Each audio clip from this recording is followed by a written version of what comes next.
Pergaulan bebas di kota metropolitan ternyata menjadi salah satu keuntungan bagi pemuda yang akan kita bahas di segmen Rasa-Rasan di Hari Si Gembul. Menjadi mantan seorang gigolo di kota besar seperti Surabaya. Seperti apa kehidupan kelam salah satu pemuda ini, dan kini ia sudah tobat. Tapi sebelum kita akan mengulas semua ceritanya, jangan lupa subscribe, like, and comment di Hari Si Gembul. Pakai I ya, bukan pakai I.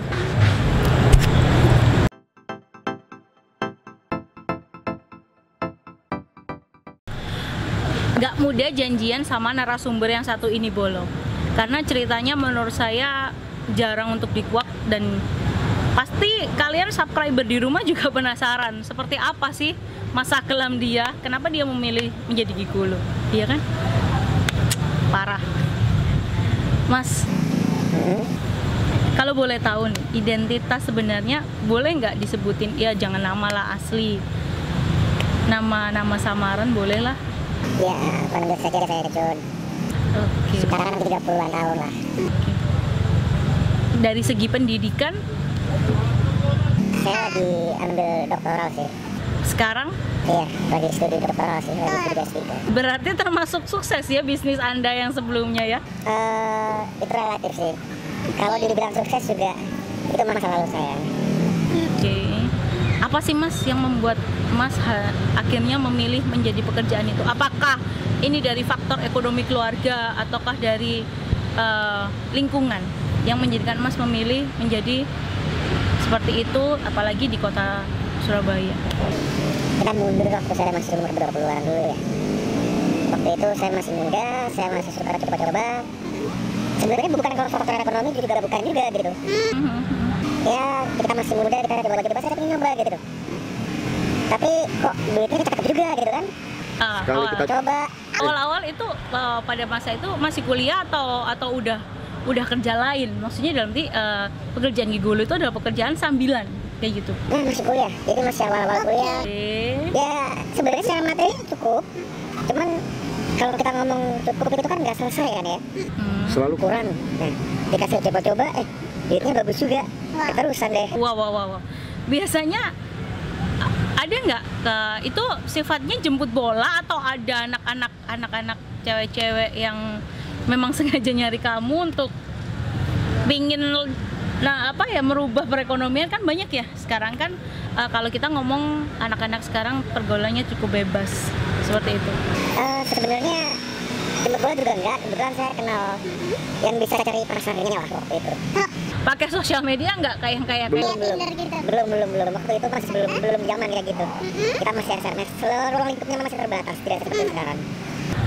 Mayoritas usia berapa sih wanita-wanita yang biasanya menghubungin kamu untuk dicariin kayak gitu-gitu? Gini, kenapa wanita gitu kan? Sebenarnya segmennya bukan hanya wanita gitu kan? Wow, baru lagi nih ceritanya. Ternyata ya, segmen kita berbeda dengan, saya nggak ngerti kalau yang perempuan-perempuan yang atau PSK itu seperti apa. Tapi di dunia yang pernah saya selami itu tidak melulu lawan jenis. Oke, berarti bukan kecenderungan hanya cuma satu gender aja ya? Iya. Rata-rata mereka usia berapa? Kalau yang lawan jenis, ketika saya umur 20-an mereka 40, di dalam 50 lah. Wow, cukup istilahnya tante-tante, om-om gitulah ya? Ya kalau yang muda-muda, yang 30-an juga banyak sih waktu itu. Sistem penjualan kamu gimana nih? Atau kamu ketemu di kafe, atau kamu udah punya klien dulu, kamu bikin appointment dengan mereka, mempertemukan mereka kayak gitu? Ya, ada perantaranya lah ya. Saya nggak pernah ketemu, kalau bahasa kamu dari klien, kita nggak pernah ketemu di luar. Saya langsung ke tempat janjiannya di mana, dan itu tidak pernah di ruang publik. Wah, duitnya gede kayaknya ya kalau dibilang seperti itu peredarannya. Sebenarnya duitnya berapa sih nominal sekali kamu dapat bookingan kayak gitu? Dapat istilahnya ya, dapat klien lah kayak gitu. 15 tahun yang lalu itu kan sekitar tahun 2004 ya berarti? Iya. Sekitar tahun segitulah. Itu sudah di hampir 2 juta. Wow, tahun 2004 2 juta. Mainnya apa? Kamu short time atau gimana? jualnya itu pakai sistem 12 jam, 24 atau 9 jam. Tergantung kesepakatan lah kalau itu. Oke, berarti bisa lebih dari 2 juta ya? Ya bisa. Di usia kamu yang masih muda segitu, duit segitu gede, kira-kira itu dipotong nggak sih? Maksudnya 2 juta itu kamu dapat dari si anak itu, dari klienmu itu, atau itu pure fee kamu? Gini nih, bagi hasil itu pasti. Tapi yang tidak banyak orang tahu adalah ketika Anda berada di bisnis jasa layanan seks itu ada banyak pengeluaran lain yang harus Anda keluarkan. Seperti Anda harus cek kesehatan rutin, jaga badan. Kalau dilihat sekarang badan saya begini ya karena saya sudah nggak jaga badan lagi. Jadi itu costnya juga nggak murah. Cerita unik dari yang cewek tadi cukup membuat saya wow. Itu fakta ya, nggak ditambah sama ya. Kalau dari cerita cowoknya mungkin bisa lebih menarik dan bikin saya ketawa nggak sih?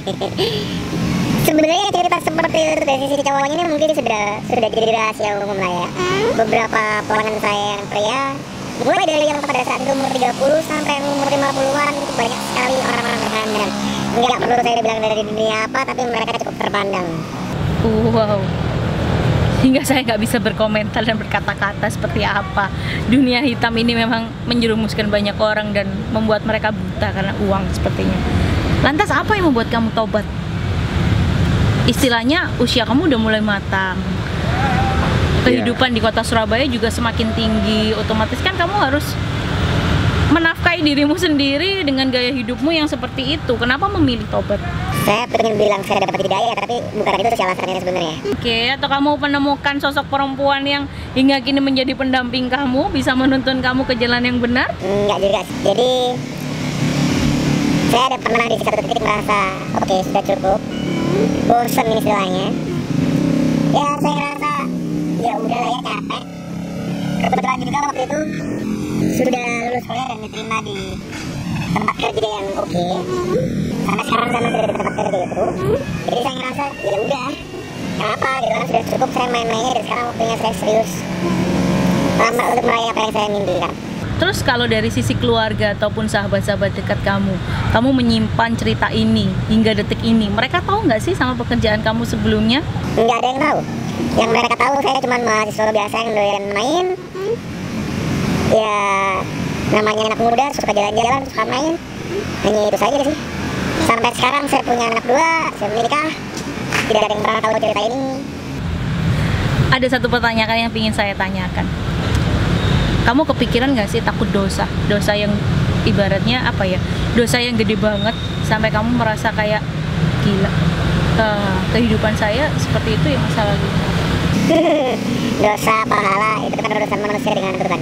Kita nggak bisa judge lah. Itu dosa, itu pahala. Nanti biar semua dihitung di hari akhir lah. Ada satu lagi yang terakhir adalah Surabaya ini memang terkenal banget dengan dunia bebasnya. Kita juga tidak menutup kemungkinan banyak juga yang seperti kamu pada saat ini. Mungkin ada satu kata atau 2 kata untuk mereka yang masih bergelut di dunia kupu-kupu hitam dari kamu. Gini, ada beberapa pesan saya secara khusus. Yang pertama, buat kalian yang masih jualan, tolong lebih hati-hati, tolong lebih berpikir baik-baik karena penegakan hukum di era sekarang dengan era saya dulu berbeda. Kalau kalian nekat, resikonya berlipat daripada resiko yang saya hadapi dulu. Yang kedua, untuk semuanya sih yang masih menganut pola hidup seksual aktif, tolong kalian stay safe. Gunakan alat kontrasepsi, jangan sampai pola hidup kalian merusak masa depan kalian. Oke. Cukup ada poinnya dan cukup berkesan banget. Dan satu pesan dari saya, apapun pekerjaannya, apapun pilihannya pekerjaan yang kalian tekuni saat ini Bolo, kalian harus berani melangkah, berani bertanggung jawab. Tapi sebelumnya saya terima kasih banget sama salah satu narasumber kita malam ini. Bakal ada episode-episode yang lebih menarik dengan cerita-cerita fakta yang lebih unik dan lebih bikin kalian wow seperti ini kehidupan malam di kota Surabaya. Tapi sebelumnya jangan lupa like, comment, subscribe, dan sebarkan video ini ke sosial media yang kalian punya. Sampai jumpa Bolo!